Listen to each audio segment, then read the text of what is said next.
आओ रे भाई आओ, टिक टिक टिक करने वाली मस्त घड़ी ले जाओ। समय निकलता जा रहा है, कलाई सूनी लग रही है। आओ सस्ते में नई घड़ी ले जाओ। थुंग थुंग चाचा अपनी पुरानी घड़ी की दुकान में बैठकर रोज इसी तरह चिल्ला चिल्ला कर घड़ियां बेचते थे और जब भी वक्त मिलता वो हमेशा एक खास सुनहरी घड़ी पर चुपचाप काम करते रहते थे। लेकिन थुंग थुंग चाचा अकेले नहीं रहते थे, उनके साथ रहती थी उनकी 8 साल की अनाथ पोती निमी। हर दिन आधी दोपहर होते ही निमी अपने दादा के लिए खाना ले आती और फिर दादा पोती साथ में बैठ के खाते। फिर शाम ढलते ही दादा निमी को अपने कंधे पर बिठा के घर ले जाते और घर लौटने के बाद भी थुंग थुंग चाचा उसी खास घड़ी पर लगे रहते। एक दिन निमी ने मासूमियत से पूछा, दादा ये घड़ी किसके लिए है?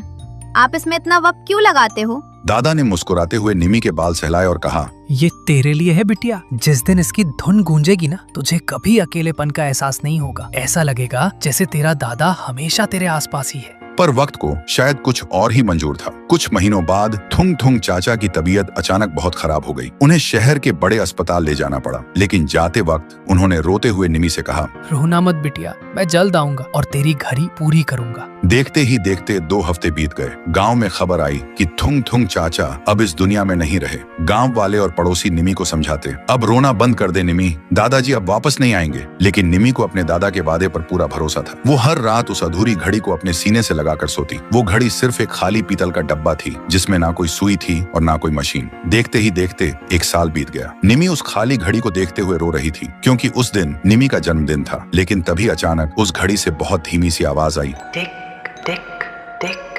सोया है सूरज, जागी है रात, डरना नहीं बिटिया, दादा है तेरे साथ। निमी की आंखें खुली की खुली रह गईं। जो घड़ी पिछले 1 साल से खाली और बेजान थी, उसके अंदर से एक बहुत प्यारी सी धुन बजने लगी। वो वही धुन थी जो उसके दादाजी उसके लिए गुनगुनाया करते थे। निमी ने हैरानी से पीछे मुड़कर देखा और उसने जो देखा उसके रोंगटे खड़े हो गए। दादाजी उसके सामने खड़े थे। उनके चेहरे पर एक अजीब सा नूर था। उन्होंने अपने हाथ आगे बढ़ाए और बोले, मैंने कहा था ना बिटिया, मैं अपना काम अधूरा नहीं छोड़ूंगा। सुनते ही निमी भागकर उनके गले लग गई और रोते हुए बोली, दादा आप वापस आ गए? दादाजी ने मुस्कुराते हुए कहा, मैं गया ही कब था। अब जब भी तू डर जाए या अकेली हो, बस इस घड़ी की धुन सुन लेना, मैं हमेशा तेरे पास रहूंगा। अब रोना नहीं।